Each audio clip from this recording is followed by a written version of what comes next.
Are you getting used to being the TCR European Champion?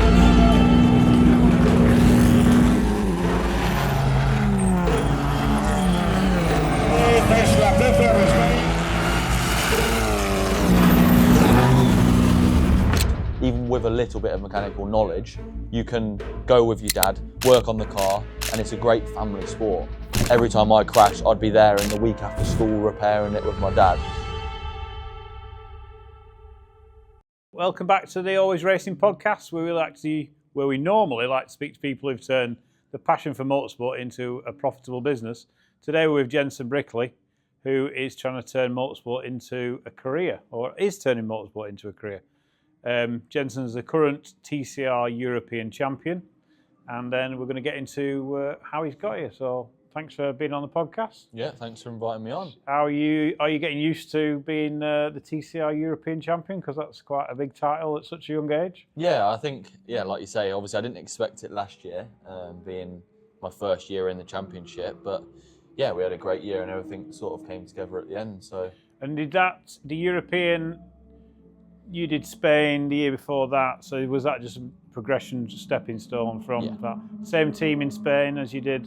No. So when we did TCR Spain in 2024, we ran the car ourselves with our own team. Okay. We just brought along an engineer. So throughout my whole career, we've sort of ran the car ourselves, and I've been involved in the mechanics and everything. So quite well grounded, you know. Like I always, if I crashed the car, I had to repair it. I think that keeps you into it, and I think as well, it's good from a driver's point of view to know the mechanical side as well, the setup and everything like that, to know where you need to go. So let's get back to the beginning. So what, were you motorsport family, growing up around motorsport? How did you start, and what's the seed for where we end up to today? Yeah, so to be honest, for as long as I can remember, I've been around motorsport, not specifically in circuit racing. I started in oval racing. So from a very young age, my dad raced stock cars. He raced Brisker F1 stock cars. Brutal sport. Brutal sport. Definitely. So yeah, I was brought up around that as a kid, always there at the race tracks. And if anyone knows, stock cars race all year long. So it starts in March and there's 50 race weekends, and it's almost 50 races, and it's like every weekend. Some weekends there's 2 races, and some weekends there's 1, so you might have 1 or 2 weekends off in a year. Do you think that's because there's such an entertainment side to it, as well as just the participation? Like, it's similar to Speedway and stuff, where you do get good crowds, don't you? You do get a lot of people following it. So the demand for the entertainment side of it, you think the longer races, where our circuit stuff is, you know, we do get fans, but it's a lot for the individual more than the outlook, unless you get to F1 and British Touring Car and things like that. So I think it's sort of like, obviously originally it started off as a working man's sport, and I think it's obviously like a hobby, more of a hobby than a career in that sort of racing. And like you say, with the entertainment side, with the crashing and everything, like obviously everyone relates it to banger racing and stuff, but as a stock car point of view, the fans are crazy. I mean, everyone loves it. It's technical, it's sort of like a lifestyle. Like my whole childhood, I didn't really have many friends at school and stuff, you know. So I was always at school in the week, working on my race car in the evenings, and then racing every weekend. So it's non-stop. It's fully life-consuming. And does the stock car, do they travel around to go to different areas, like different events to race other clubs and things like that? How does that sort of work within stock car? There's sort of like one governing body, and to be honest, there's lots. It's not such as so like in circuits, you've got your 30 entries for the season, and then same cars race every weekend. Whereas in stock cars, there's probably 100 registered drivers, but they don't all do every race. No, they drop in and out. So they drop in and out and do ones local. So it is all across the UK, and they go to Holland as well. So. There's tracks, so literally all across everywhere. So there's like maybe some drivers from the southwest who only race down there, and some drivers in Scotland that only race there. So it's a very mixed thing. So like you get to race against different people every week. But there's a national championship as well. It's just national. All right, cool. And then so that your dad did that. Then where's your start then off that? Yeah, so my dad did Briscoe F1 stock cars. I'm not sure for how long, and he wasn't very good. But that's what got me into it. And going to the races to watch him, there's a junior formula called National Mini Stocks, and that's what you can start that at 10 years old. And from when I was 7, I always said to my dad, "That's what I want to do. That's what I want to do." Seems to be a feeder. If you're not karts, that seems to be like I built one when I was a kid, and like I say at the same time when I was doing that, Tom Boardman, he ended up a touring car driver. He was racing at the same time. So if you don't go the kart route, that seems to be where a lot of people start in mini stocks, because it's cost-effective junior formula, isn't it? Really, in all those, it's the junior formula in oval. They are, I don't know what they're like now. Obviously, everything progresses, but if you want, you still can build a cheap car, can't you? And go definitely. racing. So. I mean, obviously now, as everything is in this world, it's developing and developing and developing and getting more expensive. But it is still sort of a budget formula, and you can do it yourself. Even with a little bit of mechanical knowledge, you can go with your dad, work on the car, and it's a great family sport. And like you say, obviously not many people come from oval racing to circuits, but there is some big names that have proven that it is a good ground. We found that as well. Like we had when I was doing Civic Cup in round about 2016, 17, 18, that we had an influx of grass track drivers that were, I think we'd had a spell of bad weather for a year or two, and they were sick of the mess of cleaning up for the track time. And they were all good. They were all really, really talented drivers that came just to car control. I don't think there wasn't one that came across and wasn't competitive. But like I say, you can build a car. Like I say, I built one when I was 12. We had an old Mini lying around the yard, and I said to my dad, "I'd like to do this race." And he said, "Well, if you build it, you can do it." Not thinking I would build it. Well, learned how to weld and got it built. So that's another thing as well. You can learn so many good like life skills with that. Obviously, I learned how to weld at an early age and cutting bumpers up and stuff like that. And the same as, like I said, in my racing throughout my career, you bend it, you mend it. So like every time I crash, I'd be there in the week after school repairing it with my dad. And I think, like you say, there is some good names that come from it. Like you've got Nick Tandy, he did mini stocks. Jamie Green, mini stocks. So there's he'd been in touring cars for years in GT now. Collard, He was oval, wasn't he? I think he did hot rods. Hot rods. So there is some, and Boardley, he did hot rods. There's some good names that came through and have been champions in circuits. Obviously, it shows that it's a great proving ground. Like you say, similar to grass track. When I did national mini stocks, you race on your tarmac ovals, and then you also race on your dirt ovals. So the car control is insane. So it's something that you can't replicate. No. And like I say, I did that, and then went to sort of quad racing and things, and messing around farm on quads, and just sliding and messing farm quads around, which you think is not. But then when you get on track and you get in a slide, you just don't think anything of it. Like the car control, you don't. Definitely. So what were you, much success in mini stock? So I started when I was 10 years old, and to be honest, if you ask my dad, he would say the first 6 months were really frustrating for him, and he wanted to knock it on the head because I was as every kid is. You don't listen to your dad, you don't listen. He's telling you, do this, do that, do this, and you never listen to your dad. And all of a sudden, after probably 6 to 9 months, it just clicked. And the learning then progressed so much. And what was the struggle? What did you struggle with at the beginning? I think you weren't happy with the results, or so in stock cars you start. So it's the opposite way around to circuit. So the good drivers start at the back, and the new drivers start at the front. So when you first come in, you're a novice. You start behind everyone. After the first couple of meetings, you go to the front.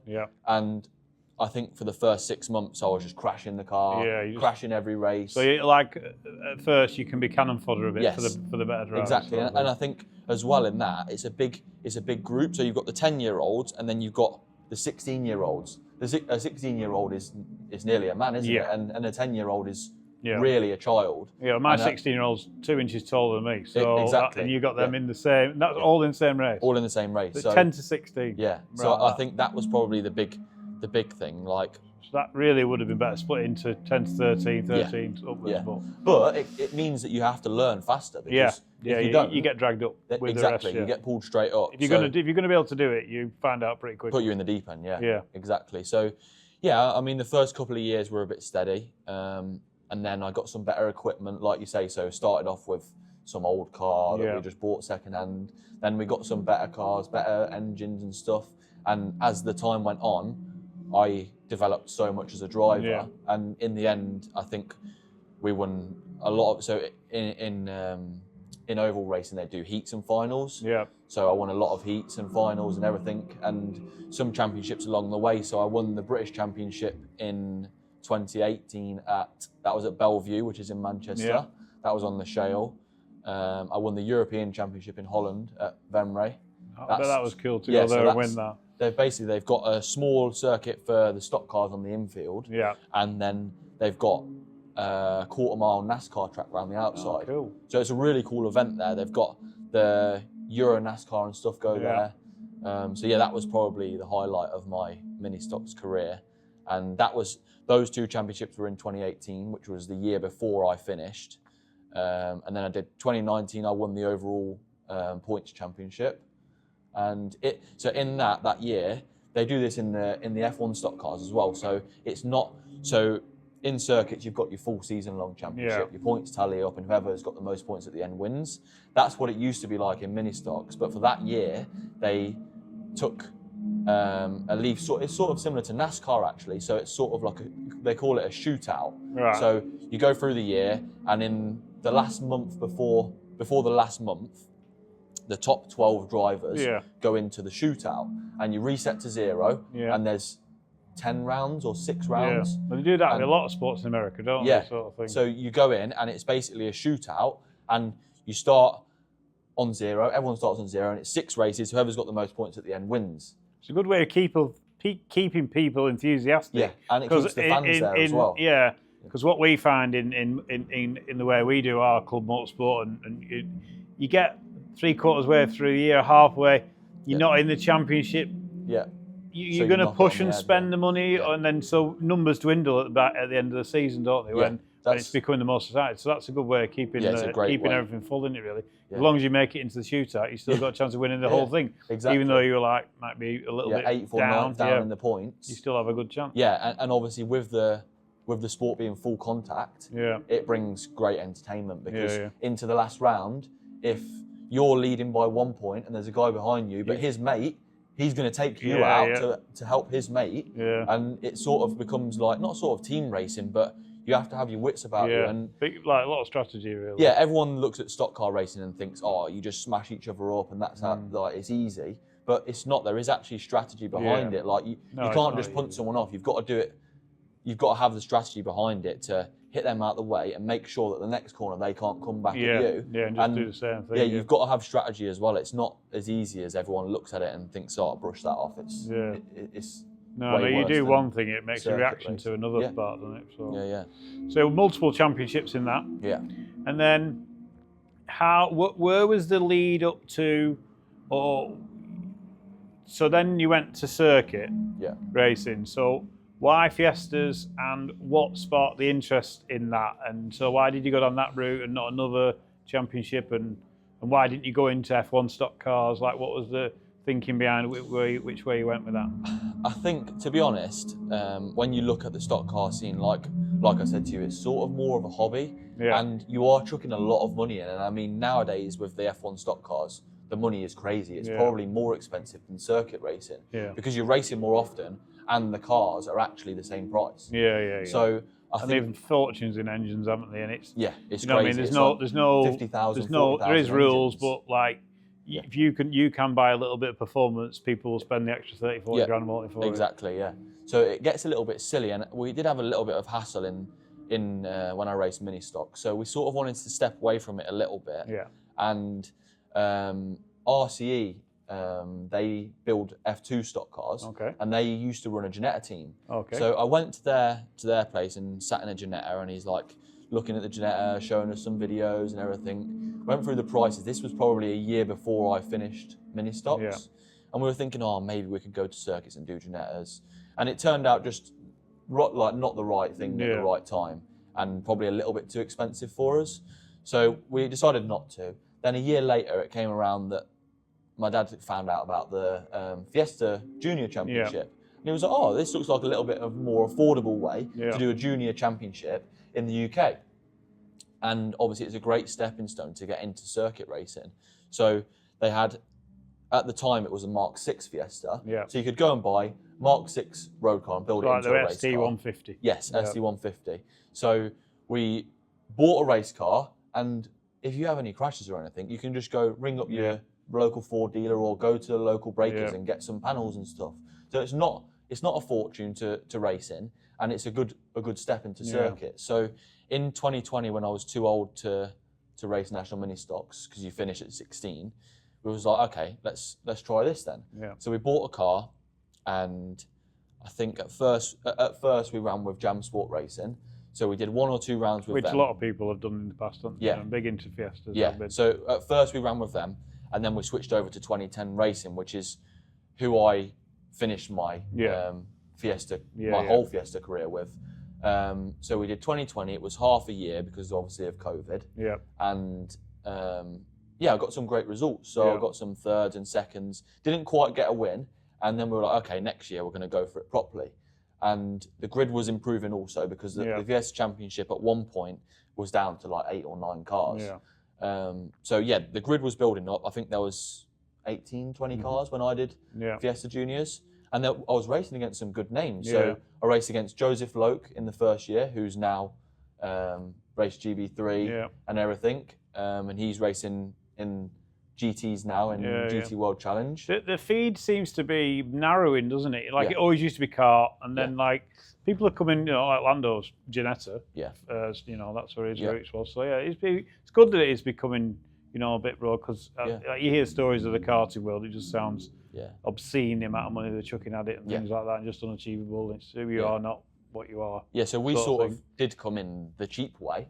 But it's worked out in the long run. And so after 2020, we did the full season in 2021, and I was racing. I had a season-long battle with Deegan Fairclough, who won F4 a couple of years ago.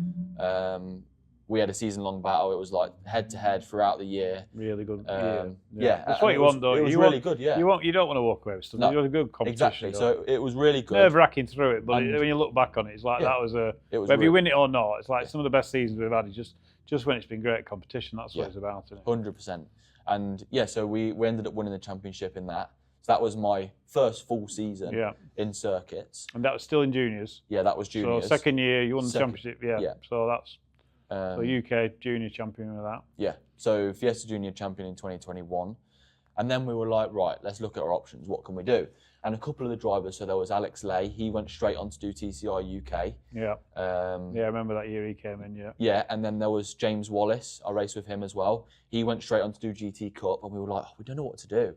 And to be honest, even though I gained quite a lot of experience in that year and a half of racing juniors, we sort of thought, well, I'm not fully up to scratch yet. So let's take the step up and go into the senior. Also, Fiestas. as well, if you do jump from there to there, like where else have you got to go? Like you've got to enjoy the process. Definitely. You know what I mean? And I think as well, you can do it too fast, like you say. You can go straight up, and then you end up getting disheartened because you've jumped too high. And the difference between the two is so big. I've spoken to so many people who have done well, won championships, pushed the finances and themselves to get into higher formulas. They've done well, but then the funding isn't there. And they stop racing. They don't want to go back down. And then a few of them, I spoke to them and said, like, remember why you did it in the first place. It's about having fun. It's not. No one's really making any money out of this job. And you know what I mean. So the people lose sight of that. What it's for. It's to have fun. You go racing with your dad, your mates, and people have got to remember that. And I think there's, I think the karting scene's worse, where they get sold the dream that if your kid gets seen, he's going to get picked up and everybody's going to be taken care of after that. And it's just nonsense. Just not true. It's just not true. Unfortunately, in motorsport, especially in this day and age, there's not many paid drives. No. There's not many paid drives at all. But everyone outside of it looking in thinks that's what it is.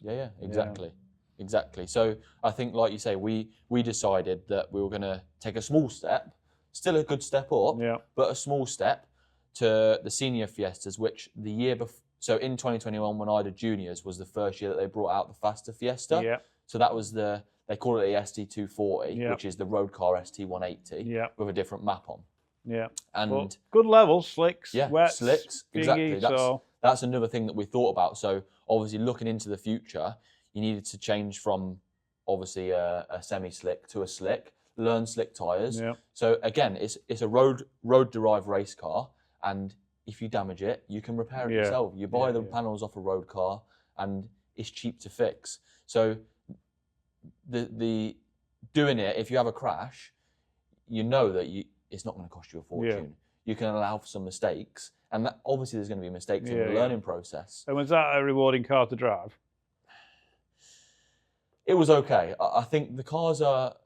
Only reason I ask is we've been working with Alistair Kellett and Gary and a few others for a couple of years. Alistair's won championship for the last couple of years. Yeah. And they keep going back. And when someone keeps going back, obviously he's been winning, but I think like there must be quite a good fun, or is it a good crack in the paddock? It's a good crack in the paddock. It's really good. It's a good sort of social paddock. Yeah. And I think the cars are really good. They are good. Sometimes a little bit unpredictable, but other than that, it's a good car. I think, to be honest, the car's sort of a little bit new to be made into a race car. Yeah. So the Mark 6 Fiesta was a lot better of a race car than the Mark 7.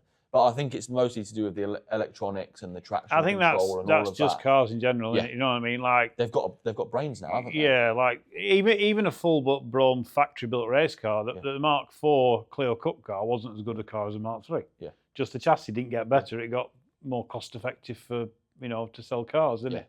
And I think a little bit happened the same with the Fiesta. I think the earlier one was a better platform. Definitely, yeah. And you see that by the numbers in the 150 championship. Yeah, exactly. Really high numbers, 30-car grids. Yeah, and I think probably just a little bit less raw than the Mark 6 Fiesta, but overall a good race car.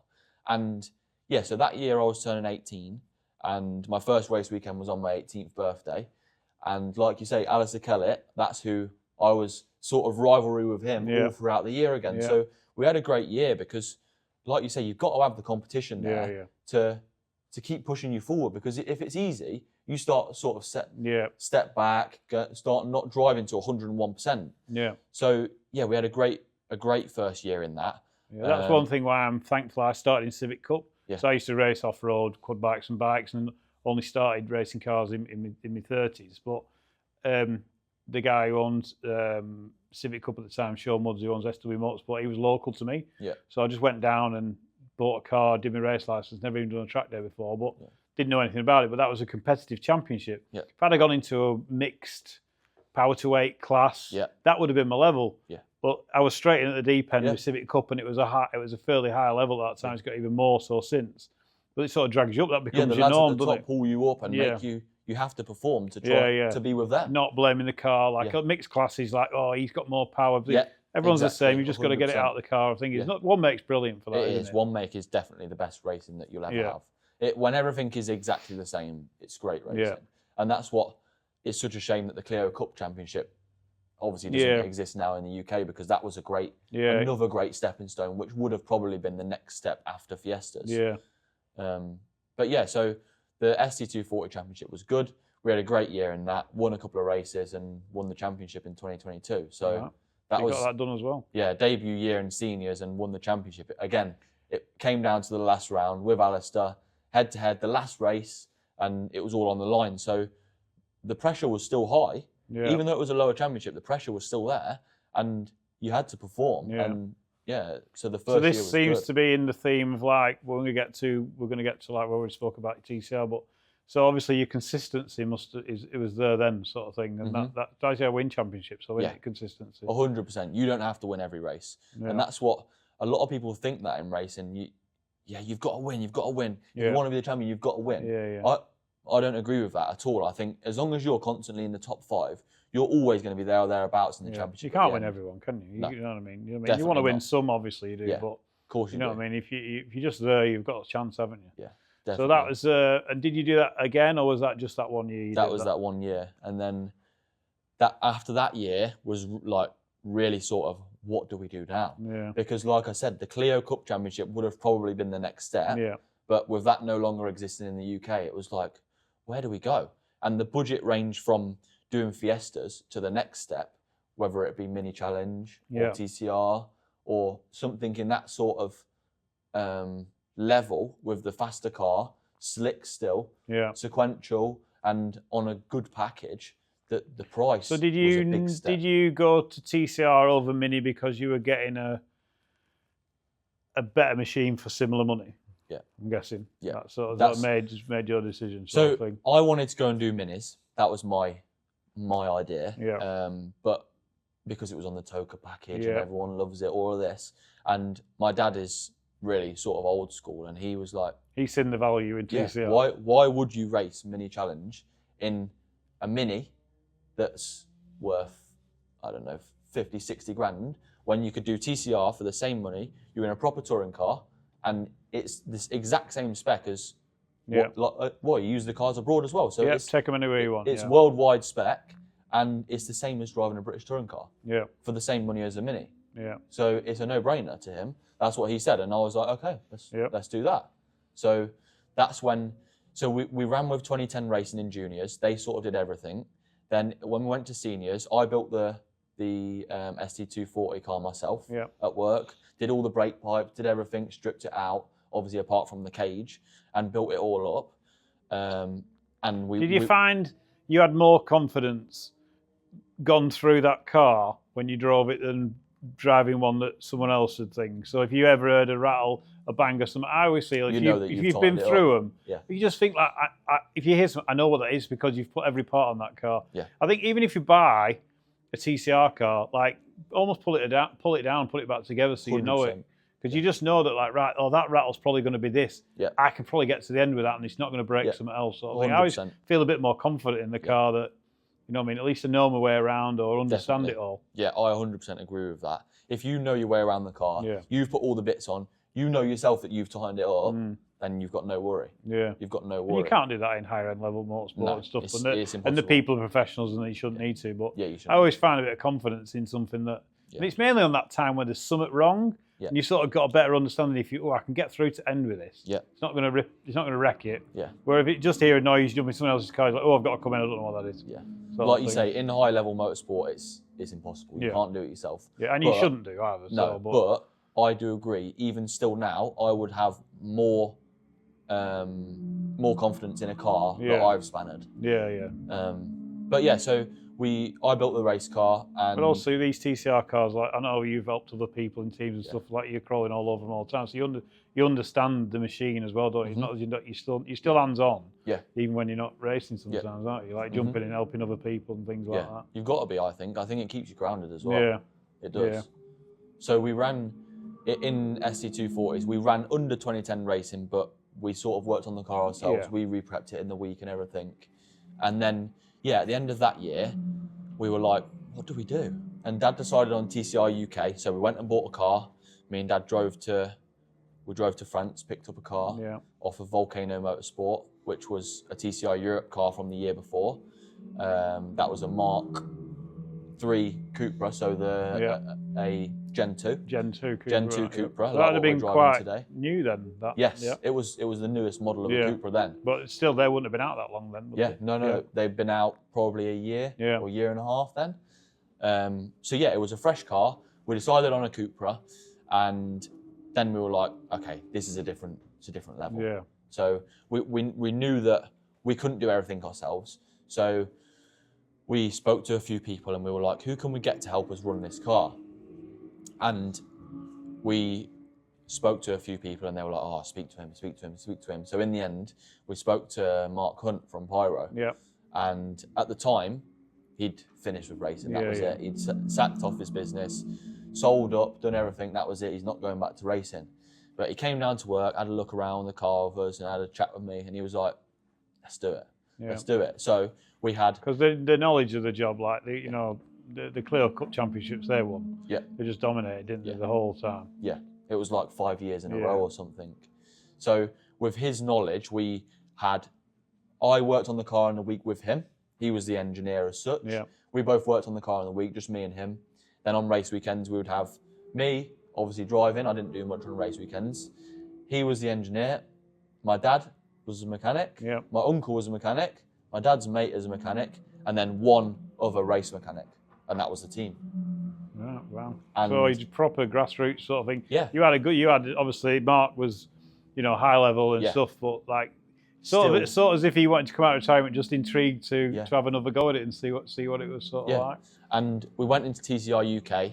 We did a couple of test days, and to be honest, I wish we did a bit more because we started the season off a little bit steady. Yeah. And I've always been sort of like, I like to think that my level is high, no matter what championship I get into. So that's everyone. You've got if you've not got that, you're not going to. Yeah. Everyone you've got to have a bit of an ego, haven't you? Of course you have, I'm thinking, let's get in the top 3 straight away first race, and I qualified 8th, and I'm like, oh no. Which is amazing. Yeah. It's I'm still like, really good. Oh no. So then the first race weekend, I qualified 8th, got 2 8ths. Yeah. And I got bashed about a bit in race 2 because obviously in TCR, it's race 1 is where you qualify, race 2 is reverse grid. Yeah. So I started P3, and I'm like, I can get a podium in this. Yeah. But I got bashed about. I'm like, this isn't good. So then from that moment, I realised. Where was that at? That was at SNET. I think I might have been there. Yeah, watching 2023. I think it was, yeah. So from that moment, I realised you have to be more aggressive because if you're holding back a little bit, you just get bullied. You get bullied and you get more damage from doing that. Yeah. So after that moment, I realised, right, I need to do this. And you've got to be going forward, or else you just get shuffled back and hit. 100%. Yeah, and that's how it works. And from that was a big learning curve for me. The first race weekend in the touring car. A totally different attitude on track to everything else you've done. Yeah, massively. It's like just that little difference from club racing to that was what made the difference. Yeah, you've got to be moving forward, haven't you? You've got to be, decisive with your move. Yeah. Don't show any. Don't show any little chink in your armour, or someone's up there, aren't they? You'll take advantage of it. It's like you've got to be. And then after that, we went to Croft was round 2. And I qualified a little bit better. Still not great, but a little bit better. Race 1 was okay. Race 2 started from reverse grid and won the race. Wow! So that must have been a high. That was like a real high. And again, I didn't think that I was going to win that early in the championship. So that was great. And then throughout the year, we went on and just improved. And sort of, I think it was from round 3. Maybe we had sort of like a little bit of a pairing with Hart GT with Nick Hart and Carl Boardley. Yeah. So Carl's obviously really experienced in a touring car and he's done so much racing. So we were sort of working together and I was learning from his data because obviously we were a one-man thing. So I had nothing to learn from. I'd never driven the car before. I never had a coach or anything. And that goes back to why Pyro was so successful. They ran 6 cars, they had 6 people's data. Yeah, and you can overlay everything. Even the slowest man will be doing one thing better than everyone else. Yeah, exactly. So that's like today, you've got 6 people, everyone go out and do a lap, you guarantee that the slowest man, one corner, will be better than the other ones. So you can just work, you just keep building and building and building, and the more data you have, the faster you go. It's just simple, that's how it is.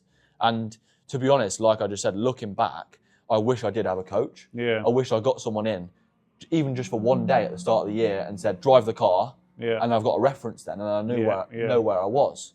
But yeah, so we worked together throughout the year and just improved. And by the end of the year, I think I got the last 2 poles. So the last 2 events, I was on pole. But them 2 were working with you, but they weren't really your teammates. Yeah, we weren't teammates. We were both. That was good. They don't need to do that. We were both one-man bands. So us as JBR, Jenson Brickley Racing, and Boardley as Hart GT. Yeah. We were both like family-run teams. In the garages next to each other, sharing data, having a laugh at night, have a drink together, and that's nice. It was a really good crack. It was really good, and we just built and got faster and faster and faster throughout the year. And I actually was almost in with a shout of the title at the end. So, like I said, if I do wish I had a little bit more testing because I think probably would have been a bit closer to the title at the end. So that was 23. Yeah, so finished 3rd overall. And then you went to Spain 24. Yeah. So was that a full season in Spain or bits and bobs? Full season. Yeah. So in the off season, a couple of things changed in the TCR UK Championship. That's a massive upheaval. How did that come about? Yeah. So we were in the off season. A couple of things changed, and we a couple of the guys left from TCR UK who were running it the year before, and like some prize money went away. So we decided, look, let's have a change. Yeah. And we were looking around and we spoke with TCR Spain, and they seemed really nice and welcoming in. Yeah. Gave us a great deal. So we were like, oh, let's go do that. But it was only a 4-event calendar. So there was 4 races. So we did that. That was the whole season? The whole season, yeah. All right. We did that alongside doing the FIA Motorsport Games, which I represented the UK in that. So that was at Valencia. Yeah. And then I did 1 race in TCR Europe. Okay, cool. So even though going to Spain sounds huge deal, but first of all, it was a 4-race championship. Yeah. So that's why it seemed doable, sort of thing. Yeah, and you got a good deal. It actually worked out a little bit cheaper to go and do that than it did the UK that year because of the great deal that we had with the championship. They helped us out. Yeah, they helped us out. Yeah. So there was more cars and everything. And how did that pan out as far as results that season? Good. So we had 1 win, and I think only 1 or 2 times off the podium. Yeah. So I stayed on the podium throughout. I led the championship all the way through until the last round, and unfortunately just missed out. So got 2nd in the championship that year. 2nd, so runner up in that one as well. Yeah. And then into last year in TCR Europe. Yeah. How many rounds is TCR Europe? So last year, from that year, we as a family team in 2024 ran it the same as TCR UK. We went there and we beat the factory sort of supported team of Coomer, which was Monlau, and they were like, right, we need you. You need to drive our car because we can't have you beating us, basically. So we were like, this is great. So now it was sort of like Dad was like, oh, I'm a bit scared because he's always had the sort of control over the whole thing and likes to be involved with the mechanics. So it was a massive change going into 2025 with... So you've gone from running it yourself to giving full control to a team. And in 2024, I drove the truck there myself all the way to Spain. So on the boat on a Sunday night, get on a Sunday night, stay on the boat. It'll be Sunday night, Monday night, get off on Tuesday, drive to the track. So it was really like proper family team still. And we switched to Monlau for 2025, and we did a dual campaign. So we did TCR Spain and TCR Europe, and it was great. We had some really good results. Again, podium almost every race. There was 5 events in Spain and 6 events in Europe. So we did 11 race weekends in total. And do the 2 count for the European Championship? No, just the Europe. Just Europe. Yeah. So how did you do in Spain that year? In Spain last year, we did, to be honest, I had a little bit of a rocky start. Obviously sort of learning the team and learning everything, and I had a crash at Barcelona. But in the end, we ended 3rd in the championship in Spain. And then won the European. And won Europe, yeah. Cool. So it was such an amazing achievement in a short space of time in progression. Yeah, the progression. And then this year, can we say any news yet, or will that be coming? Yeah, coming soon, hopefully. Coming soon. So you keep us informed with what you're thinking, but you're trying to put a program together. Yeah, trying to put a program together. Obviously, last year, with winning the European Championship, I got a prize for full tyres and entry of World Tour. So hopefully, fingers crossed, going to try and put that together. Use. That'll be amazing to see you represented in that. So hopefully you get that done. Thank you very much for speaking to us. Thank you for having me. All the luck, best of luck for this year, and keep doing what you're doing. Thank you. Thank you. Cheers. Right, guys. Hope you enjoyed that, and we'll see you on the next one.